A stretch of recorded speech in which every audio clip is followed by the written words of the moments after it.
Get your priorities straight. Yeah, you. Hey, girl, get your priorities straight and focus on the things that you need to be focused on and not shiny object syndrome. And that's what we're going to talk about today on this podcast. Hey, sister, by Too Cute Sister, get your priorities straight. So we're not going to waste any time. We're going to get right into our podcast. What I want to talk about today is us being sure that we are focused on the right things. Trust me, I know it is so easy to get led off into things that have little to nothing to do with our goals. The other day, I received a phone call from one of my girlfriends telling me about some things she had planned to do. She's about to receive a lump sum of money, and what she wants to do is make some home improvements. There's nothing wrong with making home improvements. Trust me, I know. We all want our homes to be beautiful and to look nice. However, instead of making home improvements, what she needs to be doing is making some improvements on her debt. Pay down your debt. She has bills coming out of Kalamazoo, and yet and still she wants to focus on adding an addition onto her home. And I'm sorry, but this makes no sense at this time. We need to make sure that we're not chasing shiny objects, and instead that we're focusing on the things we need to be focused on. So I want to say this. We have to make sure that we have our priorities in the right place. And the way we're going to do that is, first of all, decide what our main priorities are. We need to stop, take a moment, sit down, get out a sheet of paper and a pencil, and begin to write down what all we have going on that might be a priority. One of the first things you need to look at is your budget. Look at your bills. Here on Hey Sister, one of my main things is talk to us about how we can become more financially fit. And the way we can become more financially fit is that we get these bills and other debts under control. So if my girlfriend that called me, if she had been able to pay all of her bills and pay them on time, and she was not suffering under a weight of debt, I'd be like, hey girl, yes, make those improvements on your home.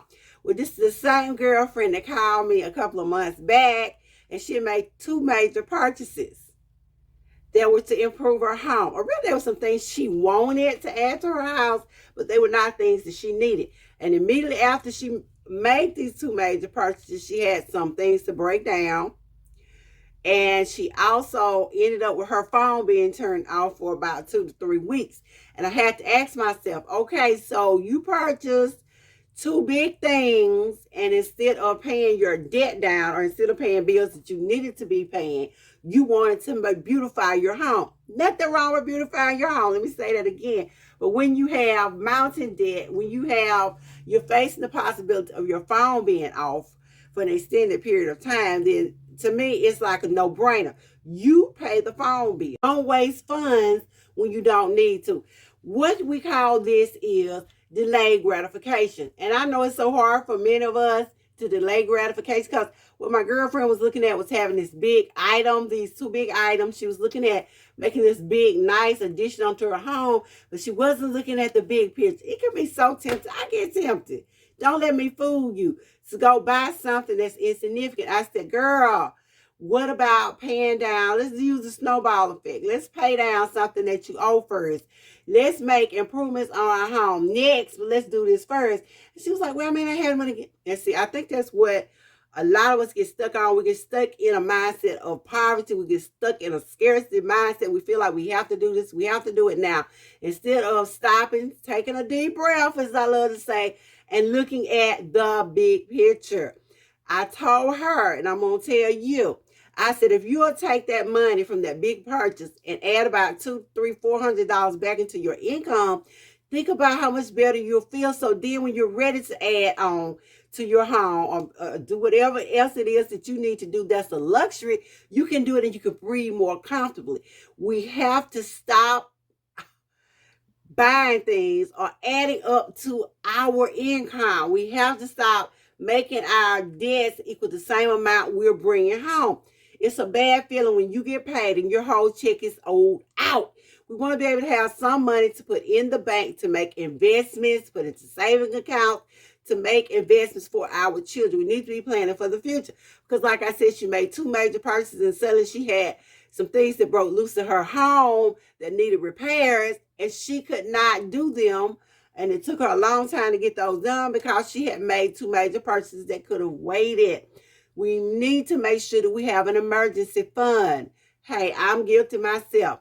We need to make sure we have money set aside so that if something happens, we have something to bounce back on. We don't want to just overextend ourselves.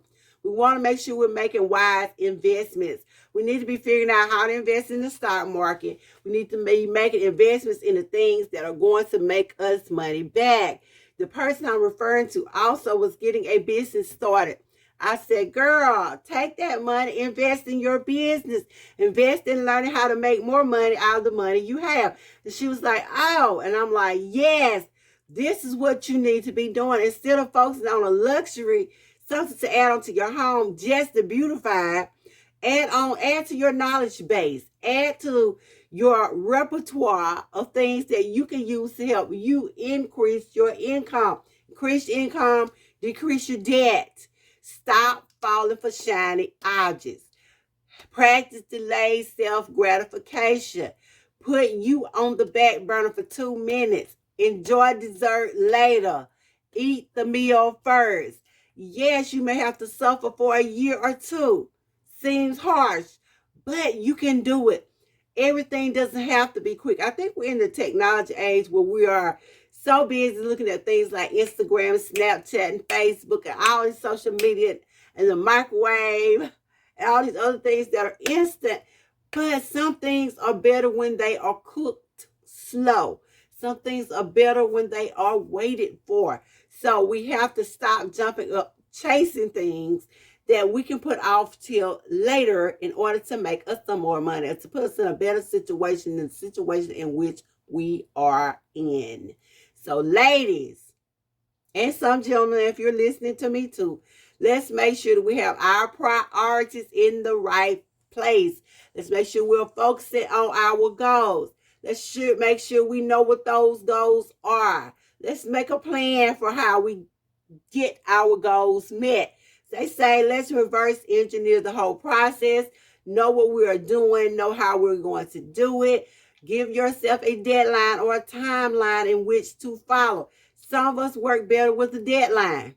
I work better with a deadline. I have to put a time on when I'm working to keep myself focused.